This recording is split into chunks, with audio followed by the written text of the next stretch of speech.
Isang pinagpalang araw sa ating lahat. So, ngayong araw is April 22, 2024. So, ngayon is magsisimula tayo or ito yung start ng ating new series na tatalakayin.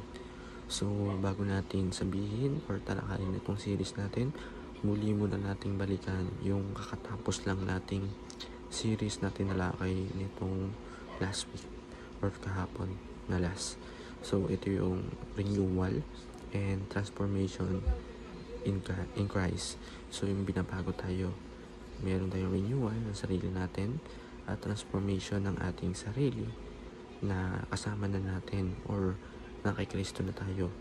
Natututo tayong sumunod, gawin yung mga salita niya at maging isang sugo para maging disciple na nation, di ba?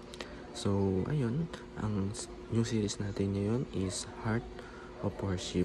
So, for the word Heart of Worship, ito yung sumasamba tayo. Pagsamba doon sa ating Panginoon. Ito yung oras na pinupurihan natin siya, tinataas natin pangalan niya. Sama-sama tayo, unity. Sama-sama tayong pinaglilingkuran siya at umaawit, pinag-uusapan ng salita ng Diyos. So, yun, para lumako yung ating talakayan, tayo ay lumako sa ating Bible verse. Ang Bible verse natin yung araw ay John chapter 4 verse 21 to 24. So, itong Bible verse natin is mahaba. So, babasahin natin siya in Tagalog.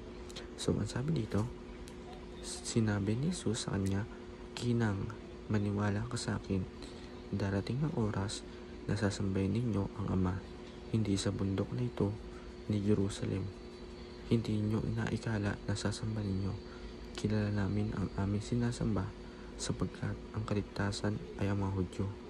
Darating ang oras at ngayon na nga na ang mga tunay na mananamba ay sasamba sa Ama sa Espiritu at sa katotohanan sapagkat hinahanap ng Ama ang gayong sumasamba sa Kanya."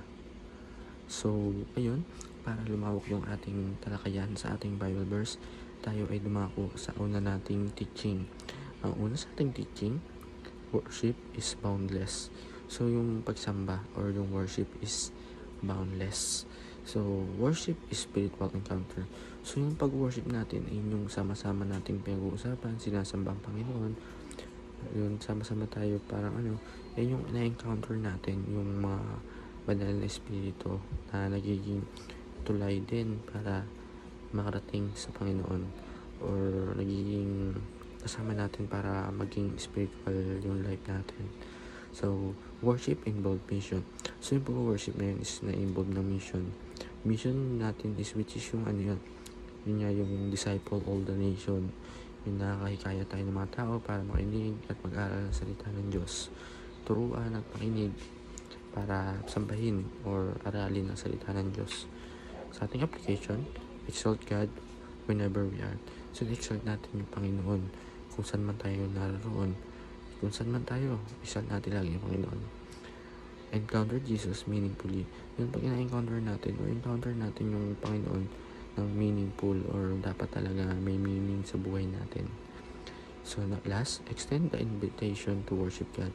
Yung extend natin yung mga invitation niya, magsama tayo, disciple all the nation, pag nag-worship at sinasamba natin yung Panginoon. So, ay lang para sa araw na to, naway may natutunan tayo sa ating panonood sa akin at pakikinig. Yun. Maraming salamat sa ating panonood. God bless to all.